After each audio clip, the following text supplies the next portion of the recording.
do we have a wonderful speaker coming up for us right now. Ladies, why don't you introduce her? We do. We've got Dr. Julie Manz with Trader Insight. And along with her husband and trading partner, she's been trading her own account for over 2 decades and teaching Mastermind students about 10 years. As a PhD educator, she's uniquely positioned to jumpstart your intraday trading business by showing you the elements necessary for success. So we're really excited to see what she's going to talk about today. One of my favorite topics as a former psych major, psychology, you need to trade successfully. So find out if you have the mindset to master the markets, 4 content areas to help jumpstart your trading business, and for achieving the optimal psychological edge. I'm excited to see this. Good deal. We got her in the room. Got her in the room. Gotta get her unmuted, and then should be able to share slides. Let's see.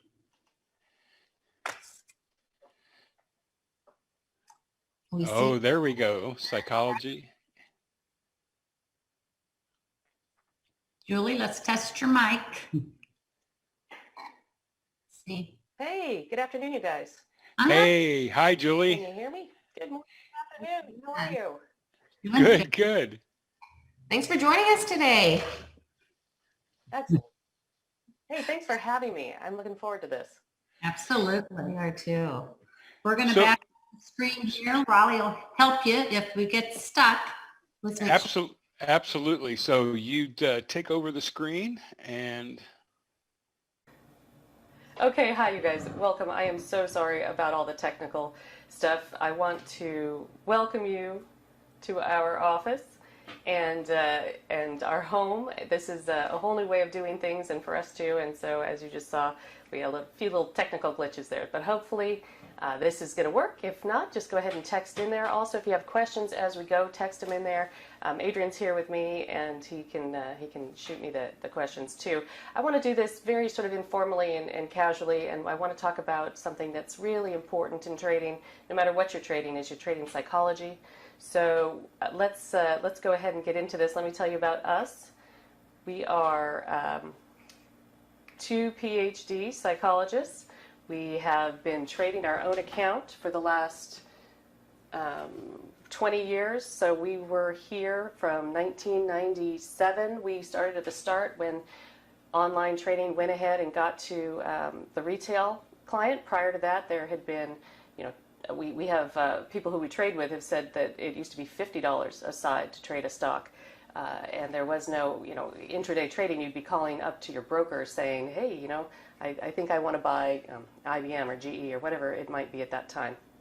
Anyway, we were graduate students. We got out of graduate school and said, hey, why don't we give this a shot?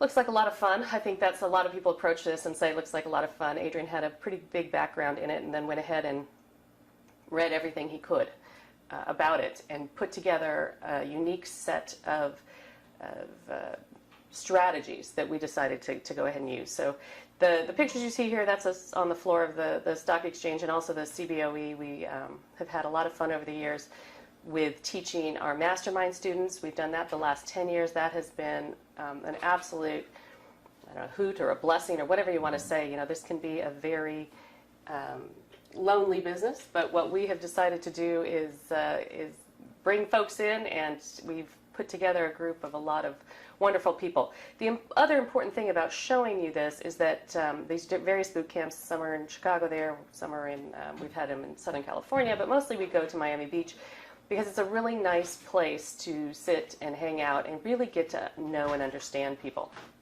So we put together as we were training people over the first part of our career, what we were realizing is adult learners are different. And since we're PhD psychologists, we know that learning as an adult is different. So I have that listed there, things that adult learners want: relevant material, to be actively involved, to receive feedback immediately, have benefits that they can see in the real world, and practice, practice, practice. So we put together a year-long program, and it culminates in boot camps, but you're able to go to as many boot camps as you want.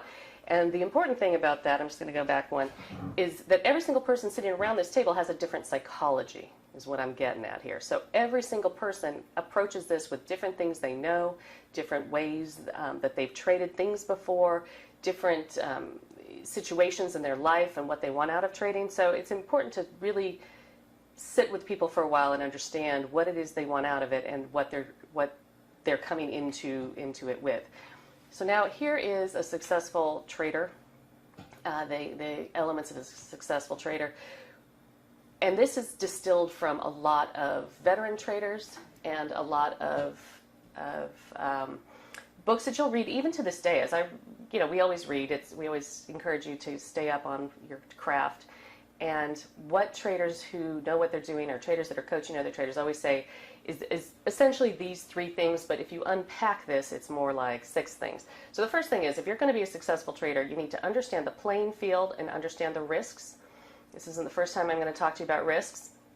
But the playing field, meaning whatever it is you're trading, whether it's futures or Forex or stocks, what I need you to understand is that you understand what it is, how it's working, and who it's for. So whether it's the stock market or these other things, there's briefly, I'm going to talk a little bit later that the stock market wasn't set up for you, and it wasn't set up for me, the retail trader. Same thing with Forex. Forex is traded very differently and it's not regulated. Penny stocks, same thing. You have to understand why it's set up and how it works. So that's understanding the various risks associated with the different markets. Second thing is skills, tactics, and tools to maximize success and minimize risk. That's 3 different things, even in this, one line. Skills, tactics, tools. So some of it's experience, some of it is things you can learn, and there's an exciting thing about learning that I'm going to come to in a little bit here. And tools, obviously. So it's online trading. You're going to need tools for that. And then lastly, that you have the discipline and a trading plan. So these things are what we're going to say is our successful trader overall. And what I wanted to talk and hit today was all these things. Really, it's more like a toolkit. So we're going to go through what I call tips for success, and it's technology, information, psychology, and strategy. The first 2 we're going to go over pretty quickly. They're fairly technical. And the last 2 is sort of the meat and potatoes. The psychology and the strategy is what most people are here for. And then I'm going to show you, if we have time, 4 different strategies. And if not, I'm going to try and get you guys to come and do a 14-day challenge with me.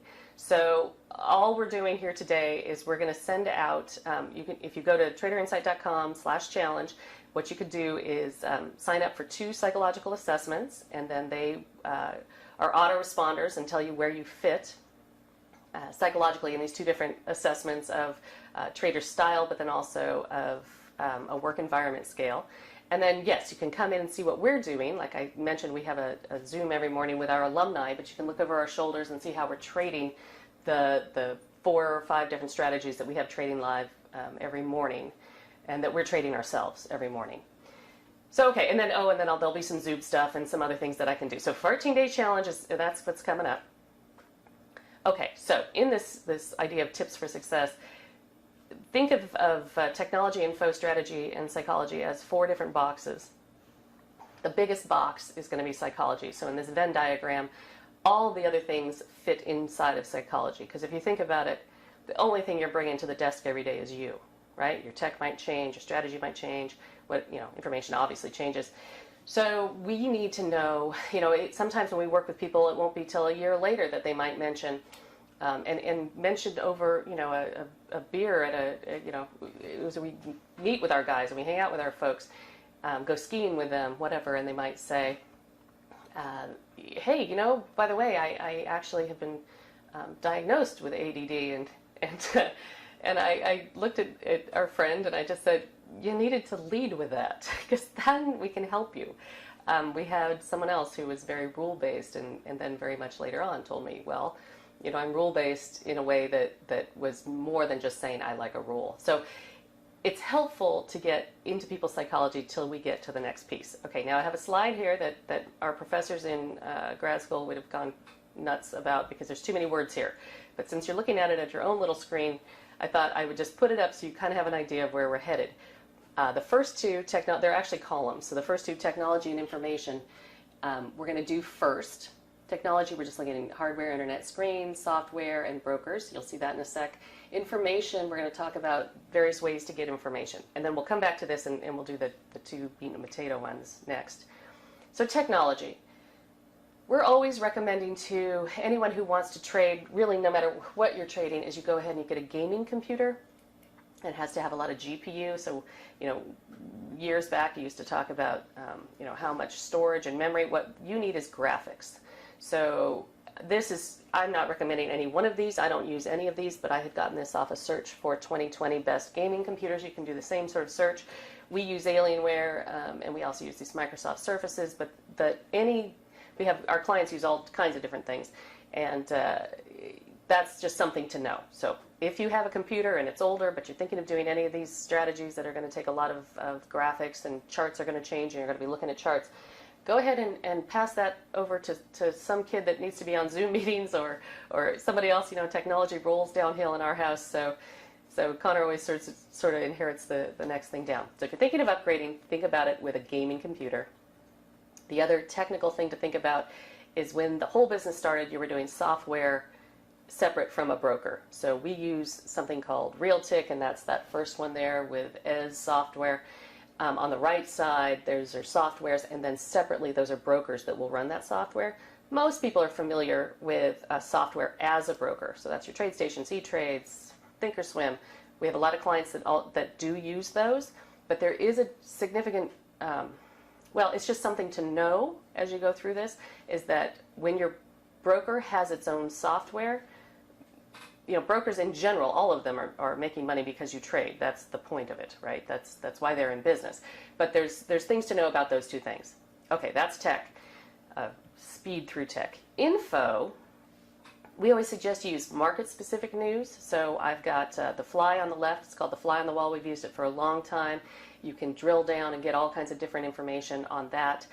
Pre-market, sometimes I pull up CNBC or Bloomberg just to see where the futures are. I recommend you stay away from other cable fluff. We are not news traders. We are aware of geopolitical things, but to be relevant, you need to start looking at things that aren't just for entertainment on cable news. What you need to look at market-specific things. And other info I want you to know is what I talked about a minute ago, is that this is not for you. The markets were not built for retail traders, and I feel like it's been a lot of years that we've been marketed to as if it was made for us, and then people get upset because it doesn't work the way they want it to work, like that it's not fair, or however this works for them. But it was made originally for companies to raise money for themselves by going to a bank and getting them to sell shares, so that, let's say, a tire manufacturer could manufacture more tires to get money in for that. This is not made for people on the side to try and create businesses in this.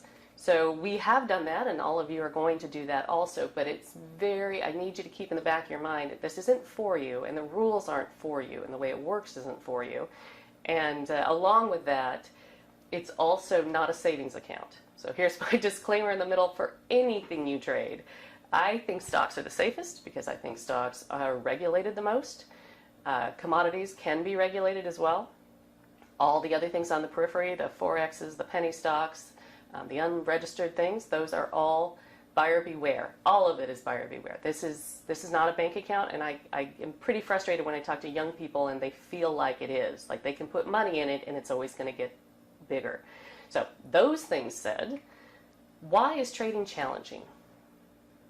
Why psychologically challenging? We know why it's challenging in many other ways. But as I went through the 4 big things, 3 here and 1 on the next slide, that I could distill it down to when we talk to all of the folks we work with, is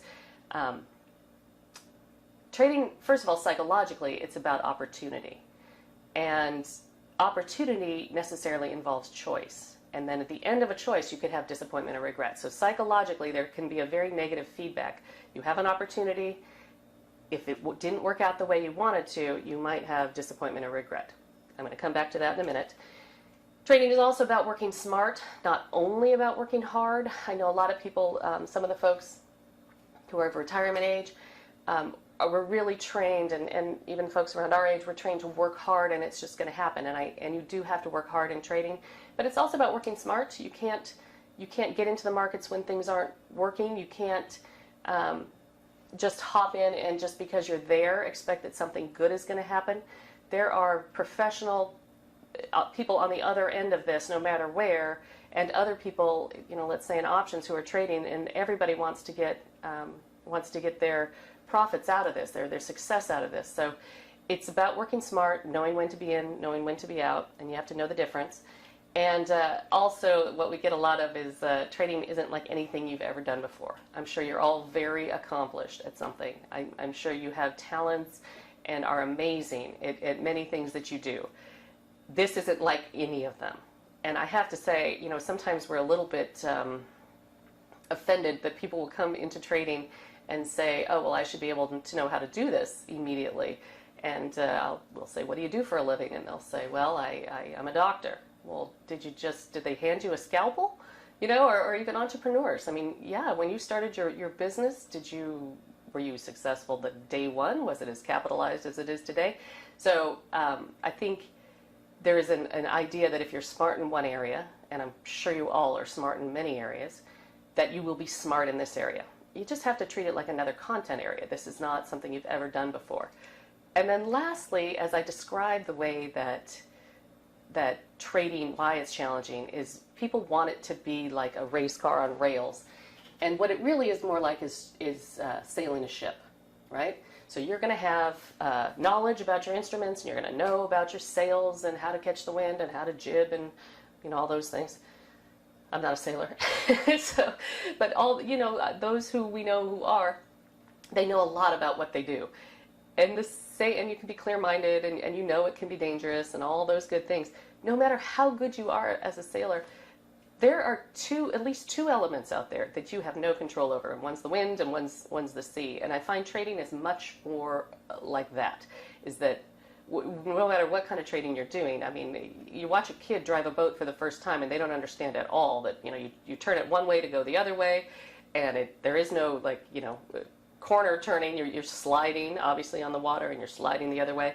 So then add sails. That's a power boat. Add sails to the whole thing, and there you have trading. So it's challenging in a number of ways. You're not in control of the elements, even if you're in control of yourself, and you haven't ever done it before, and it involves a lot of the opportunity for disappointment or regret. Okay, so that's why it's challenging. What are we going to do about it? So like I said, I have a PhD in social psychology, and I have the analogy about psychology in general, all of psychology, is there are many content areas. I'm going to show you 7 big content areas in psychology as a discipline. And each one of those areas can describe human behavior very well, perfectly, but not any of them describe all of human behavior. We are super complex. But it's a little bit like this 2,000-year-old story or parable where, depending if you're blindfolded and you're trying to describe an elephant, you're going to describe it differently. And you're very adamant that what you see is how this works. And I liked a little quote at the end of one of the sort of poems, though each was partly in the right and all of them were wrong. So as you go into psychology and figuring out how people work, this is certainly something to think about. So this is, as Connor, my son, was saying, this is like a pizza pie, and there's these different slices here. So these are all these different major disciplines in psychology. There's psychodynamic, which is what the Freudian, sort of your childhood and your superego and your id. And there's behavioral, which was more like Skinner and Pavlov and the dog. Ring a bell and the dog salivates because you paired that with the dog gets fed. Cognition is a really big area, and it's a fun area to talk about because we are programmed in so many ways to have shortcuts. We are super complicated as human beings. The brain is a very complicated thing, and if we had to evaluate every single decision every single day, we would never get through a day. So your brain has made shortcuts, just for getting up and putting your feet on the floor and getting a glass of water in the morning, whatever it is. So cognitive has to do with all these cognitions and all these shortcuts, these heuristics. Biological has to do with how your body interacts with your brain. Obviously, cultural has to do with the culture you're in, and also within your culture, other subcultures. Maybe it's religion or other belief systems. And evolutionary is got a lot to do with how we developed as humans, and it tries to explain how we interact with other humans based on that. So the things that I think are helpful for psychology, the three pieces I'm going to pull out are the humanistic is the mindfulness. That's the hierarchy of needs, and how it's more of a positive psychology where people are self-actualized and they're developing, and as long as their basic needs are met, you can get into these higher states of being and productivity, and it's mindfulness fits in there. So I'm pulling out mindfulness because I do think it has a great place in psychology. And the behavioral cognitive together, behavioral cognitive therapies, all three of these things are things you can do yourself. So you don't necessarily need a coach or a trainer or anything else. These are things that you can work on yourself to get your psychology into a better place. So some things we say, like with cognitive behavioral, let's say you're having a hard time following your training plan. So we suggested to some of our guys, well, maybe, and when I say guys, I meant our folks, maybe what you need to do is have a bowl of marbles, and then what you're going to do is every time you follow your plan, put one in one jar, and when you don't, you're going to put it in the other jar. And he's been doing that. Another thing is we have different strategies to take advantage of the markets. And when you're in one strategy, maybe you wear one hat, like a baseball hat, and when you're in the other strategy, you wear something else, like a crash helmet. I don't know. I'm going to get to that in a minute. So, okay, I thought it'd be fun to take a quick quiz, and I'm going to kind of go through this quickly. What you need is just a sort of tally. You could do it with your fingers, because there's 8 questions, and or you could write it on a piece of paper, and on one hand, when you agree, put up a finger, and on the other hand, when you disagree with it, put it up on the other finger. So let's try and do this really quickly, since I apologize for the early mishaps with our tech. So, okay, the first question, this is just a little 8-question assessment to get a sense of your mindset right now. Okay, do you agree or disagree, whichever hand it is you've got, that no matter how much intelligence you have, you can always change it a good deal? So agree or disagree. No matter how much intelligence you have, you can always change it a good deal. Okay, number 2. You can learn new things, but you cannot really change your basic level of intelligence. You can learn new things, but not really change your basic level of intelligence. Agree or disagree? I like my work best when it makes me think hard. That's an agree or disagree also. I like my work best when it makes me think hard. And just your first instinct, 'cause no one's keeping track of this but you. Number 4, I like my work best when I can do it really well without too much trouble. I like my work best when I can do it really well without too much trouble. Agree or disagree? I like work that I'll learn from even if I make a lot of mistakes. I like work I learn from even if I make mistakes.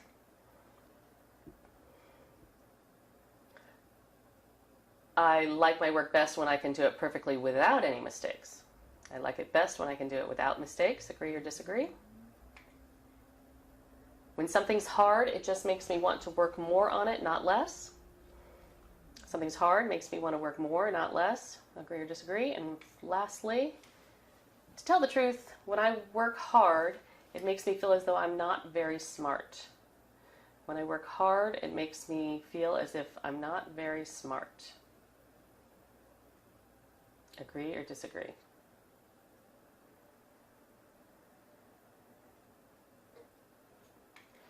All right, so I'm realizing I had to put it on fingers. The odds are with you. So what you need to do is add up of the question 1 through 8, which ones you answered odd and which ones you answered even. So those of you who wrote it down on a piece of paper, what you'll know is if you answered agree to the questions that were the odd numbers, 1, 3, 5, 7, that you understand you can increase your intelligence by learning. You're not afraid of a challenge. You believe working hard is the best way to learn, and you're willing to make mistakes along the way. Turns out, this is why is this important for trading? Well, turns out that if you have a growth mindset, that what you're going to do is have the power of yet. So the power of yet is freedom, right? So Carol Dweck found that mostly with education for children, that the kids that believed they could learn actually achieved the most. And those people who have a fixed mindset are rigid actually don't go any further because they're avoiding their challenges. They want to look smart. They're not taking feedback. They're not changing. One of the things that all these veteran traders, and I'm talking about from before 1997 and also through today, one of the things they always identify as being something that you need as a trader is to be positive, and you need to be able to embrace the challenge, and you need to be able to adapt. Okay, so do you remember we talked about disappointment versus regret? And there's a lot of science, research science, that shows that if you have a growth mindset, what you're going to focus on is going forward and the output.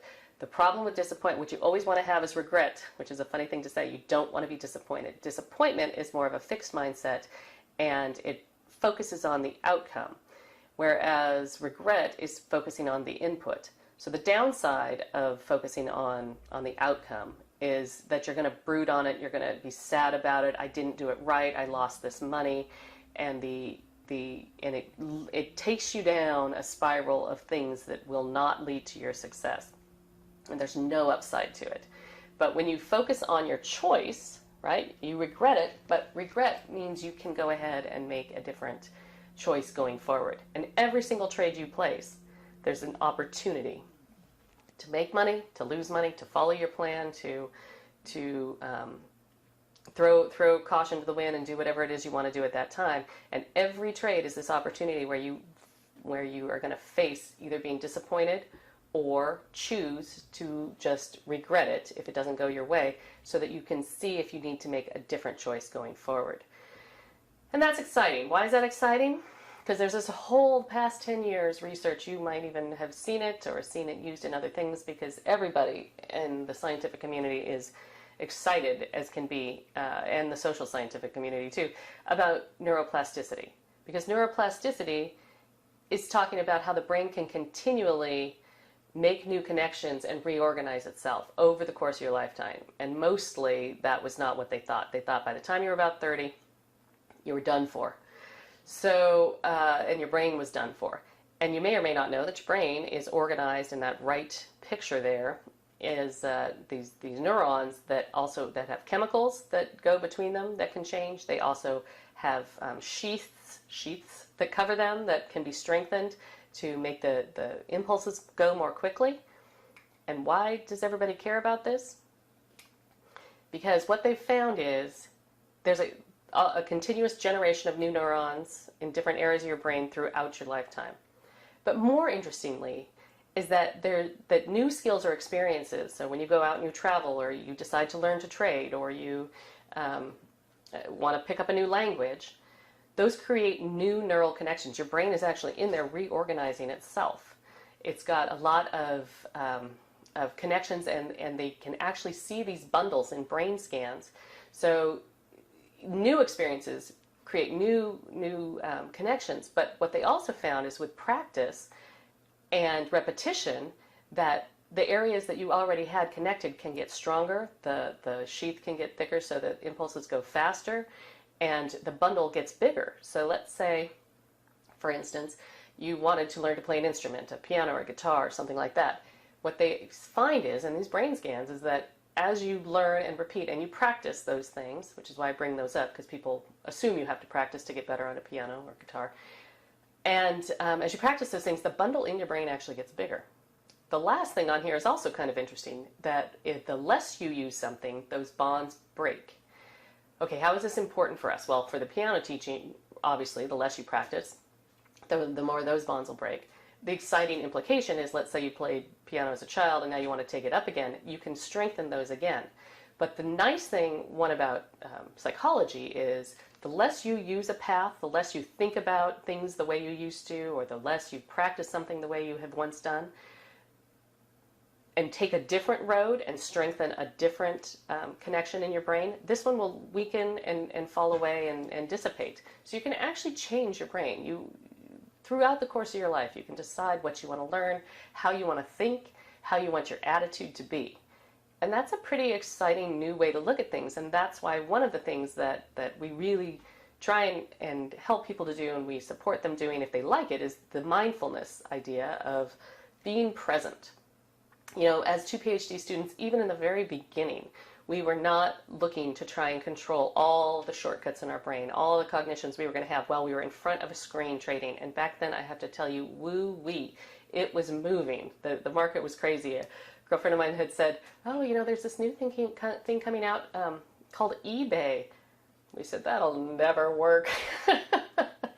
So all of that is something that we knew coming out, though, even as these things are running through, we were going to have something that was going to make us stay with it. So let me ask you, have you ever done any of these things? So these are common challenges for traders. So I wanted to put these up here because I feel like we've all done this on some level, or at least some of these things. And I do have one great solution for this to start working on these. So you don't pull the trigger on a good setup, or you let your losing trades run.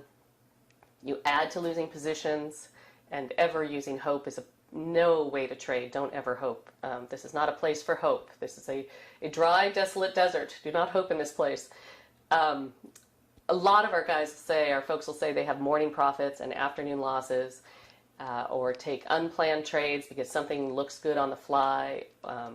Some of them do hold trades for home runs, and that's been something that we've talked with them about working on, or solutions to that challenge.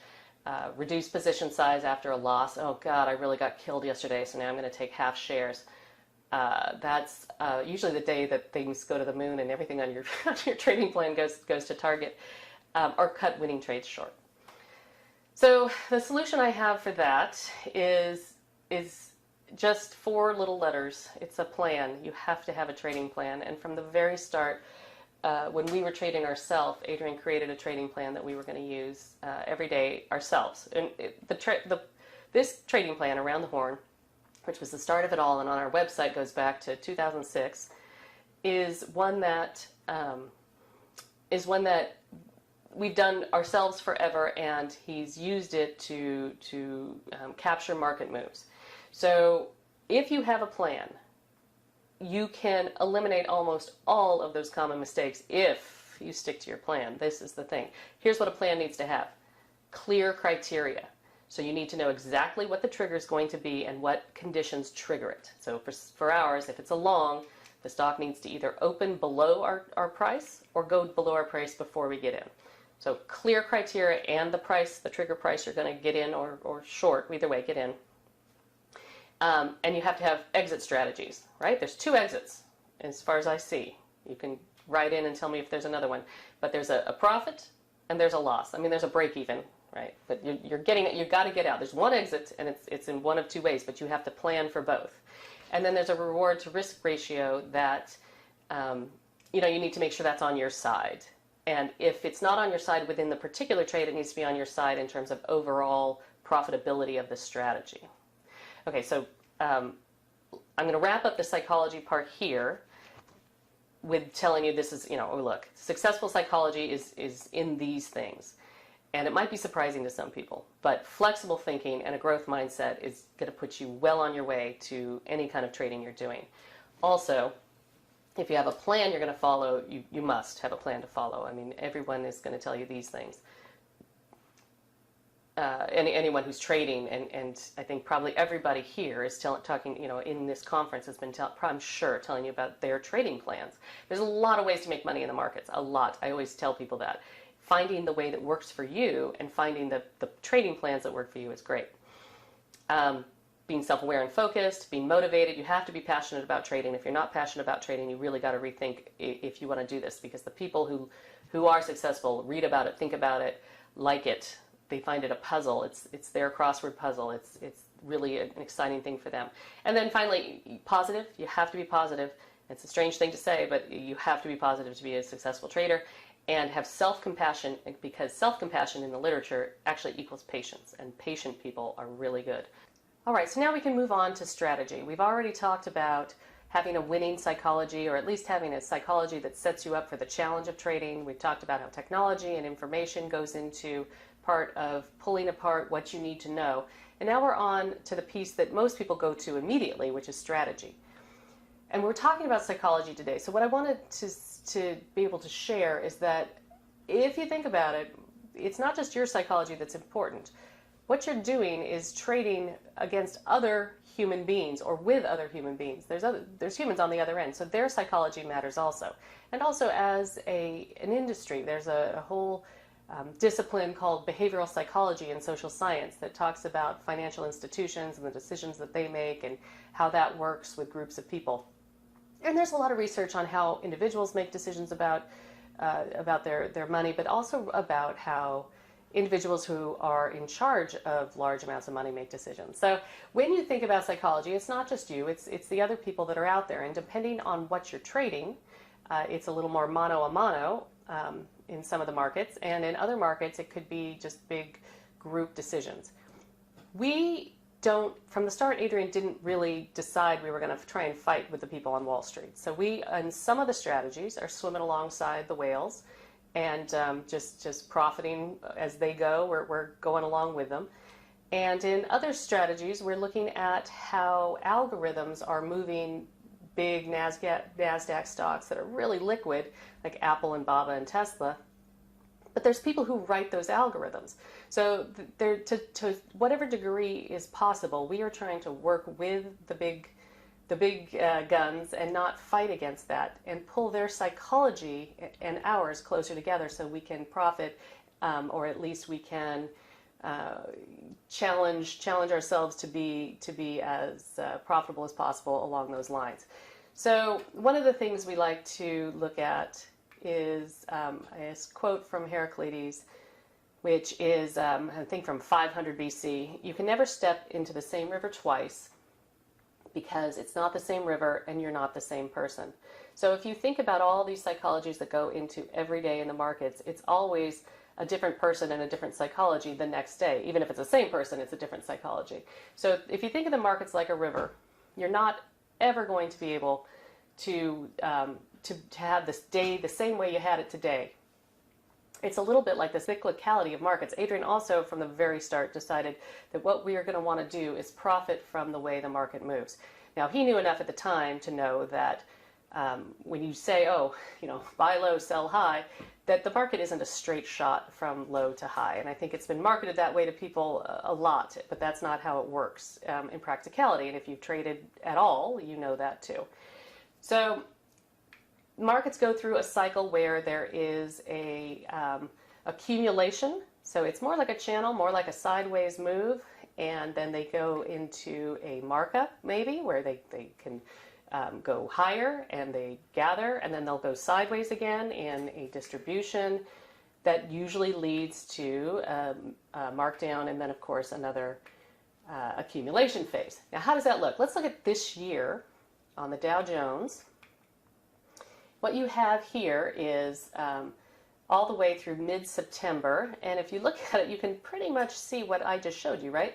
So you're going to look at the left side here, and what you're going to see is that was an accumulation phase, and it's hard to spot them in real time. It's easier in hindsight, but at some point you can start to see how that works. Now, these accumulation phases have support and resistance, and that gives you a good clue onto what's going on. And in this case, it heads down, so we'll call that a distribution. Here's the markdown. That, of course, is around in March, when things were headed down, when there was a lot of uncertainty in geopolitical areas. And then we start our retracement. But it did stop somewhere in the middle there, right? So we had another support and resistance level until it had a small markup, and again went into an accumulation with support and resistance areas. Finally a markup, and at this point we're headed to the side. So when price moves below support, you're looking at a markdown. If price starts to move above resistance, then you start to look for the mark up.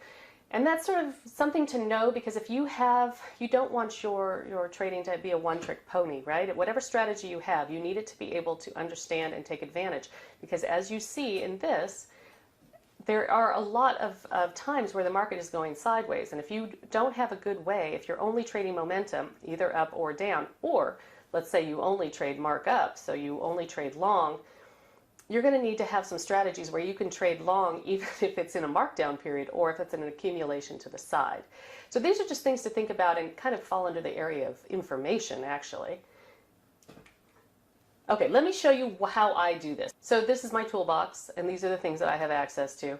I am looking at our war room. You get in there from your dashboard too, but I have an around the horn plan, which is an intraday swing. I have a gap strategy, which is right first thing off the bell. I have a NASDAQ scalper strategy, which is these volatility bands I'm going to show you. And then I have a one of the patterns from around the horn fastball is something that Adrian took, applied it to NASDAQ and does some other analysis, and it's also kind of a off to the races first thing in the morning. But all of these things are pre-planned, and I have 4 different ways to capitalize on the market, and many of these things take into account the cyclicality of the markets. All right, so here we go. These are, I'm saying time-tested strategies because all of our strategies are forward testing. We're researchers. We don't go back and test anything from behind. We come up with a hypothesis, how is this going to work, and Adrian and I test it going forward, and then as it works and is successful, we incorporate it into our trading repertoire. So we are trappers. It says of a trapper down there. I don't know that I fully ever went into that, but there are hunters, usually of momentum, but there's other things they hunt, and other people are trappers. We fall into that category where Adrian plans everything out the night before. So if you're someone who likes to know what you're going to trade the next day, that's kind of a nice thing to have, is to have the trades the next day. Some of these things actually do fall into things that you can do the next day, even though we planned it from the night before and our strategy is set, so we're still trapping it, they don't present until the next day. Okay, so let me now show you the first thing that we started with, that in the early days when people asked Adrian, what are you doing? What are you doing? So he would share with them our intraday trading plan. And this is it. This is the around the horn. It's now you call it an intraday swing. Back then it was just day trading. And it is things, there are 7 patterns in there that take advantage of all of the market cycles. So some patterns present more during markup or accumulation. Some of the things present more when there is a distribution and the markdown. So what we do is take a look at these, and they are pre-planned the night before. So here we go. I'm going to just show you briefly. This is what the plan looks like. That's what it looks like on my dashboard up there. And these, like I said, are all planned. So if you have a strategy, you're going to want to know these things. Remember, we talked about having clear criteria. It doesn't get clearer than this. Each one of the stocks that he's looked at from the night before, and he hand scans through about 1,000 every night, have a sheet, their own sheet. So on the right there, they all have that. So you can see what the stock is, what the pattern is from the book. They have a baseball analogy. And then the position, the entries, and the exits. And on the left, what you can see is the gouge sheet, we call it. So it's my cheat sheet, actually. I hesitate because it's really my cheat sheet. And I'm going to show you what that actually looks like from that day. So if you can take a look at this, this is what I do with it the next day. I actually print it out and I take notes on it as we go. So the good, the bad, the ugly, and also where we are with that in terms of how many of the trades went or didn't go. This is a really nice strategy for people who love to either set it and forget it, because it can just slowly, you can set your entries up. There's a lot of automation now, which is really great for traders. When we started, of course, there wasn't any, and you were there doing that all day. But this is how this one would work. So this is AGO. It's on my sheet over there. It was Tuesday, I believe. The green arrow is the entry. The blue arrow is 50% to the target. That's where we pull our exit stop, our stop loss up to break even. And the orange is the target. And some people will say, well, aren't you sad you didn't make it all the way up to, let's say, that next pivot level? And we say no. So that's why the plan is important, right? So if you have a plan, there are no regrets here. You followed your plan, and it did what you thought it was going to do. And that plan is really, really a popular plan, and it's a nice, gentle way to be trading intraday stocks. All right, the next thing I'm going to show you is also an original around the horn. It's the scalper plan that he's had from the start. And this one is set up a little differently. This has to do with super cap, super liquid, stocks that are on the NASDAQ. We used to call it, or we still call it sometimes, an apple a day, just sort of affectionately. This is how this one works. So Adrian starts setting up volatility bands again the night before. So this is the day before the trading day I'm going to show you. And this orange line that is going across your screen are these bands that he's seen where the stock where Apple is inflecting. Now this is the day before. The other thing that you're going to see is that we're looking not only at the stock action and the inflections that it's making from the day before, but also from the day before that, so that you can see with the volume, price by volume is on the right side, you can see how all of these volatility bands also line up with all of this price, volume by price on the right side. See how they make nodes? And there's a giant, usually a giant volume by price within those histograms. So that's the idea of this big volatility band trade. Here is the next day. You can see on Apple. Do you see how the stock begins to trade within these bands? This is a very attractive trade for a lot of people. There are a couple of reasons. One, you don't have to do this trade every day. So each one of these trades is discrete. The around the horn plan is one that more you need to be consistent with and do that daily to achieve the results that you can see when you do our 14-day challenge. You'll have access to the back office, and you'll be able to go ahead and check all of those plans yourself. There's actually an archive of all the plans ever done, and then there's a whole bunch of spreadsheets. So you can actually play a game with yourself and go back in time, look at one of the trading plans, just pick a day randomly, and then you can go and look and see the next day what happened with it, and then you can go and check our results too. But anyway, this one is really, the NASDAQ scalper is super exciting for people because you can do it on the days that you have available, and I think I talked about that in the article that I wrote.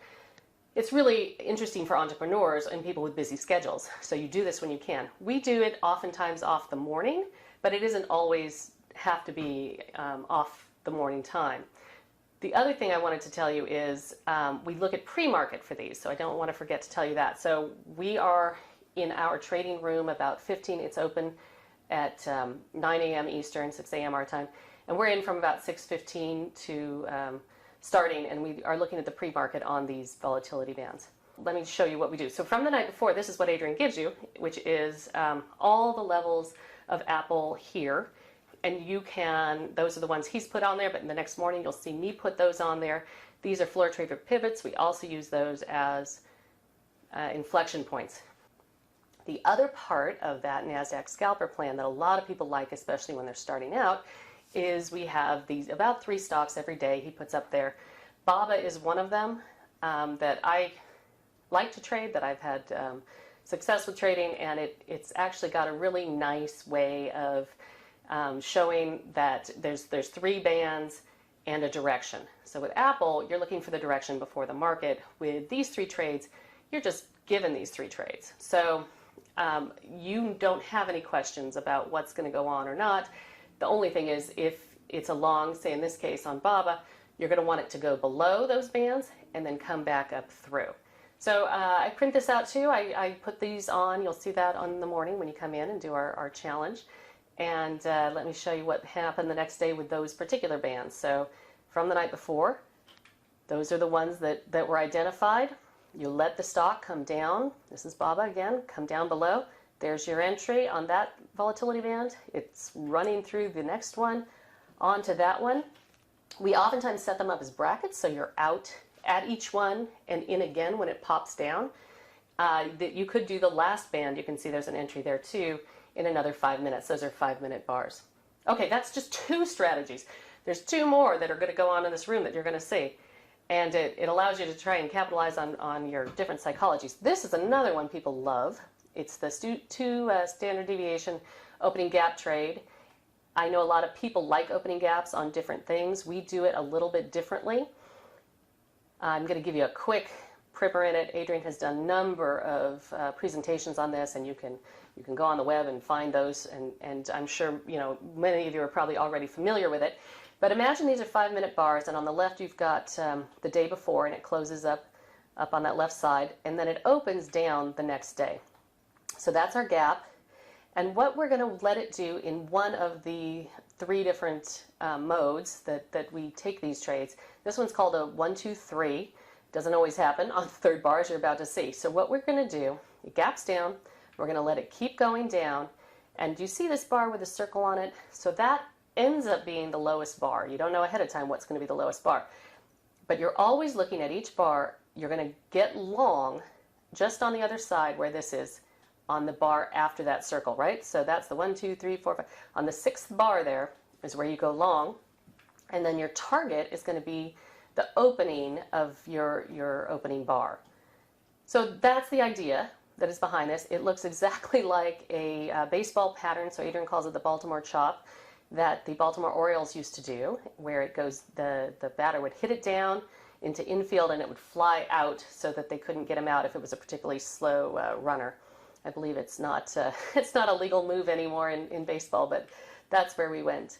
Okay, so a little bit about the psychology, the theory of what goes on here. It's actually a statistical probability that we're using. Is we have some assumptions, and I'm going to show you this bell-shaped curve. So we're assuming that the data is normally distributed and that true range is a proxy for volatility, and that volatility is mean reverting. So the first 2 areas there that are in red that say 34.1%, that accounts for most of the volatility, but that's 1 standard deviation out, right? That's about 68%. Then if you go out another 2, the next line of mean, this is a typical bell-shaped curve. You might have been subject to it at some point in your schooling. That's 95% of all the move that's going to be made. So what we're looking at is if a stock goes out 2 standard deviations, and that would be in the red bubbles there, then what it's going to do, and the black line there is the mean, is those are the high volatilities, the 2 standard deviations out, and that it's going to go back towards the mean. So if it gaps up high, it's going to pull back a little bit more, and if it goes out low, it's going to come back up toward the mean. Not all the way, and that's an important distinction. A lot of people are looking for gaps to fade all the way, and that's not our goal. Our goal is to catch our piece of that trade. So we're not looking to die on that hill. What we're looking to do is capture the piece of it that's statistically probable, and that's what's fun. So I'm going to show you what we have here is our morning gap scanner. So we have those criteria always, and then in the morning we see which gaps present. We use a scanner that was developed for us, and it captures the S&P 5 and 400, as well as there's news plays and earnings that we have on here. So, and Adrian goes ahead and highlights the ones that he's going to look at on the scan. So you'll see that too in the room if you join us. And it gives us plenty of time to set up because you have 5 minutes to set that up beforehand. Let me show you what that looks like. Okay, you're only looking at the left part of this slide, but I need the whole slide to show you what happens. This stock, if you look at the left bottom, you'll see where it closed on the prior day, way down at the bottom there, and it gapped up. Okay, so if you see that little red bar at the bottom there, that's what we're looking at. One of the patterns for this goes right away. I'm not going to talk about that. But this is an actual stock from this day that came on our scanner. It was on the scanner the previous slide. And you can see the lows are getting higher and the lows are getting higher. And then this is the lowest bar so far. Now it's getting interesting because what you want is to have enough room between the trigger bar and either the high, the low, the open, the close of the first bar. In this case, we're looking at the low of that first bar as our target area, our initial target. Then we're also going to look for some Fibonacci expansions as a second target if this one is easily reached. So there's your green line. That's going to be your entry. You see how it is right at the low of that third bar. And as we go through, you're putting your entry short right there. And then you're setting a stop right above the high of the bar you're entering, right? That's the fourth bar over. And that's your stop loss. And you can also notice there's a volume node over to the side. So that's confirming. We usually in all of our trading have overlapping and confirming indicators for entries and exits and any move we're going to make. So, and then there's your first target at the low of that first bar. If it's moving quickly, what we'll do is pull a Fibonacci line and see what we can get in any kind of an extension. So in this case, it went all the way down to the target of 160.33. That's all done. Those are 5-minute bars. So that trade was done in the first 25 minutes of trading. And a lot of people love that. They love to be able to be done. All these, we don't enter after a half hour into the market.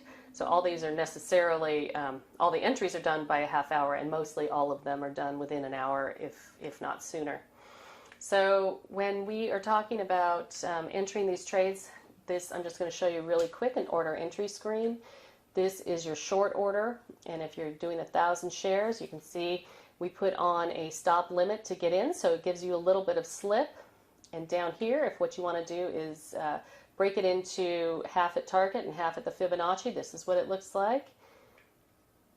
And you go ahead and you place those orders, and bing, bang, boom. That's one of the trades that a lot of our folks like. They can come in. Again, these are also really, really active around earnings. So 4 times a year for a few weeks each.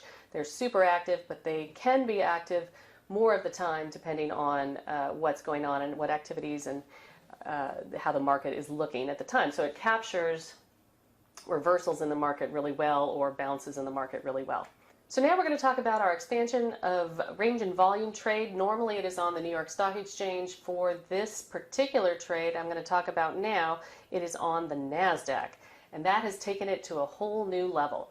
So let me just talk about the classic trade. It's one of these setups I'm going to show you. It's a pattern with a pullback in the trend. We want the stock to first break out into the direction of the trend, into the widest bar of the last 10 days, and then the next day we're going to enter either 10 cents above on a break up or 10 cents below on a break down. These are daily charts. Forget the line that's in there. That's just from my title slide. These are daily bars, and you can see how there's a trend going up, and then it pulls back in the direction of the trend, has a big breakout bar, and then your entry would be on that next day. Here's what it looks like going to the downside. Again, the trend is down, it pulls back some, and then here's your big breakout day. Your entry day is that next bar. Okay, so that's the theory behind it, and that's the theory behind both of them, but originally on the New York Stock Exchange. So for this, on the NASDAQ stocks, Adrian put a little secret sauce in there and does some analysis for with institutional markup or markdown.